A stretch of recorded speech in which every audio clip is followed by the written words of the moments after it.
हमारे लोग बहुत तकलीफ में हैं, लेकिन हमारे बड़े अवाम जो है ना वो सब्र शुक्र वाले हैं। तो सबका फ़र्ज़ बनता है कि अगर हम 2 रोटियां खा रहे थे तो एक आज किसी और को दें, खिला दे। तो ये इसी तरीके से काम भी है और अल्लाह इसका बड़ा अजर दे। ईद का मौका ही ऐसा है। कंवल, कैसी गुजरी है आपकी ईद, कैसी गुजर रही है दिन?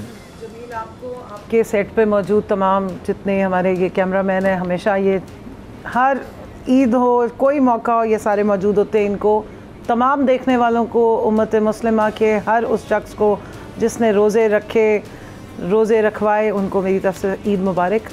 ईद बहुत अच्छी गुजरी, लेकिन आपने थोड़ी महंगाई और थोड़ी सी उसका जिक्र किया था। यहाँ तो बहुत ज़्यादा है वैसे। थोड़ी महंगाई नहीं है, लिटरली बहुत ज़्यादा, मुकम्मल महंगाई है, मुकम्मल बेरोज़गारी है, लोगों के हालात ख़राब थे।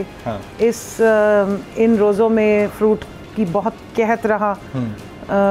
हमारी वो जो मैडम है जो गई हुई थी जद्दा, वो अनार दिखा दिखा के फ्रूट चाट बनाती रही। अनार अच्छा, वो अनार वाली वीडियो मैंने देखी। तो गायब हो गया ना, वो तो चला गया पेट में।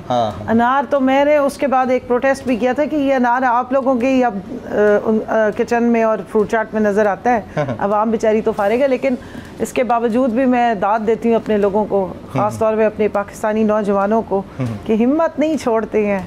आटे की लाइन में पूरा रोज़े गुजारे हैं। आज ईद की खुशियाँ हैं, अल्लाह करे हमारे मुल्क पे कोई रहमतें आए। चूड़ियाँ पहनी हुई, मैं ये कह रहा हूँ महंगाई तो वाकई बहुत हो गई है। चूड़ियाँ बचपन का शौक था, अब नहीं है। बचपन में बहुत पहनी, लेकिन जब से सियासत में आए हैं देखा है, अब तो चूड़ियाँ हाथ में लेके फिरते ऑफर करने के लिए दूसरों को पहनानी होती है, पहनते नहीं। वो हथकड़ी की शक्ल में होती है, वो मर्दों को भी पहना दिया, हम भी भुगत के आए। 2-4 दफा तो राना सनाउल्लाह को डायरेक्ट ऑफर करके आए हैं चूड़ियाँ। देखें असल में तो देखें, जब आप हम अवामी नुमाइंदे हैं, इन चीज़ों का टाइम अब मिलता कम है। दिल बहुत करता था, बहुत इंजॉय भी किया है, सेलिब्रेट भी किया है, लेकिन अब वो ईदें और वो सारे मामला जो है ना बिल्कुल फ़र्क हो गए।